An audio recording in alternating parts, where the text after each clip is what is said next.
আসসালামু আলাইকুম, কি অবস্থা সবার? আশা করছি সবাই ভালো আছেন এবং স্বাগতম জিয়ান ইলেকট্রনিক্সে। আজকে একটা ফ্যান আসছে আমাদের কাছে, এটা চলতেছে না, তো আমরা এটা একটু চেক করে দেখি। তো ফার্স্ট আমরা এই যে ক্যাপাসিটিটা, এটা হচ্ছে যে আপনার 3.5, এই ক্যাপাসিটিটি আমরা চেক করবো আগে। ক্যাপাসিটিটি আগে চেক করে দেখা যাক।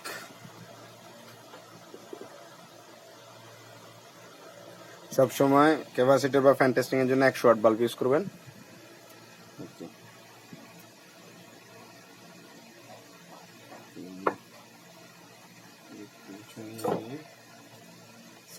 নিয়ে নিলাম, শর্ট দিলাম, ক্যাপাসিটির পুরোপুরি ডেট একটু লাগিয়ে, ক্যাপাসিটির পুরোপুরি, এই ক্যাপাসিটির পুরোপুরি নষ্ট হয়ে গেছে। তো আমরা এবার ফ্যানের কোয়ালিটি চেক করবো। এখানে 3টি তার আছে, তো 3টি তার ফার্স্টে, ওকে, সেকেন্ড,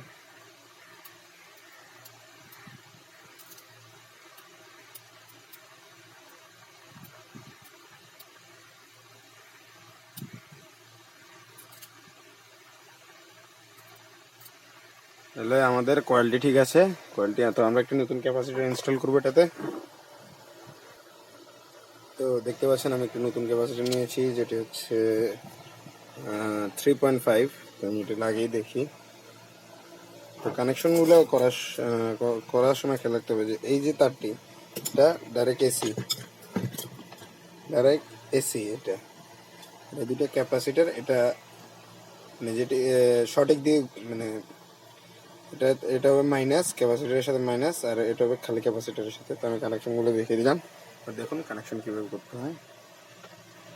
ফার্স্টে ক্যাপাসিটরের একটি লাইন, তারপরে এই একটি লাইন আমি কানেক্ট করে দিচ্ছি।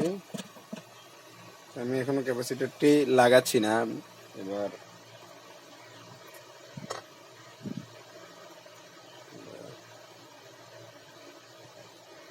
আমার মেন লাইনটি সংযোগ দিব। মেন লাইনটি সুন্দরভাবে লাগিয়ে নেবেন টেস্টিংয়ের জন্য। মেন লাইনটি সংযোগ দিবেন, দেওয়ার পরে